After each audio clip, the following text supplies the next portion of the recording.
చూస్తూ కూర్చోం. మనం కొత్తగా ఎలక్షన్ తర్వాత కాబట్టి కూర్చున్నాం, మౌనం పట్టాం.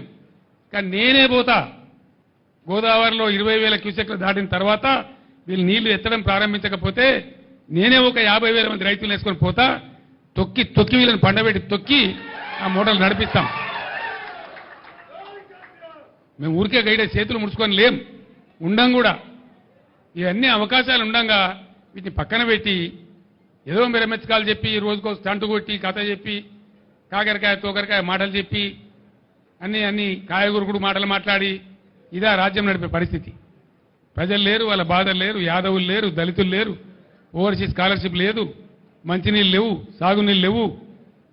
అన్నిటిని మించి సిగ్గుపడాల్సిన విషయం ఏంటంటే హైదరాబాద్లో సిరిసిల్లలో కార్మికులు చచ్చిపోయే పరిస్థితి ఉందా, ఆత్మహత్యలు మళ్ళీ మొదలయ్యేటట్టునని అడిగితే ఇంకో కాంగ్రెస్ వాడు అంటాడు, ఏం పోయింది వాళ్ళ నిరోధులు అమ్ముకొని బతుకమన్నది, పాపడాలు అమ్ముకొని బతుకమన్నది అంటాడు. నిరోధులు అమ్ముకొని బతకన్నారా కుక్కల కొడుకులారా? మీరు మనుషులా మీరు? లక్షలాదిగా ఉండేటువంటి చేనేత కార్మికుల మనోభావాలు దెబ్బతీస్తారా మీరు? మీరు ఇస్తే ఇచ్చిండ్రు, పీక్తే బీకిండ్రు, ఇవ్వకపోతే చేత కాకపోతే ఇవ్వకుండా. కానీ నిరోధులు అమ్ముకొని బతుకుండ్రి, పాపడాలు అమ్ముకొని బతుకున్నట్టు వాళ్ళు మనుషులా కనబడతలేరా?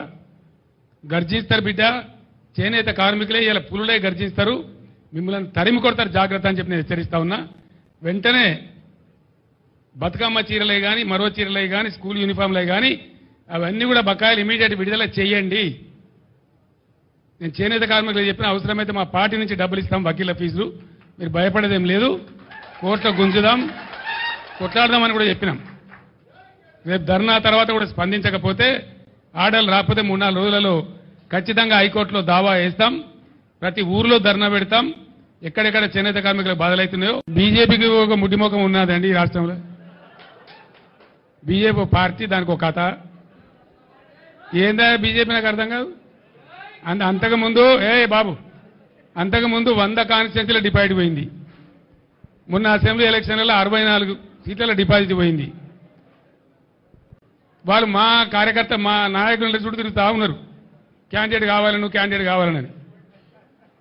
అది ఒక పార్టీ, దాని ఒక కథ, దాని గురించో లెక్కనా ఈ రాష్ట్రంలో.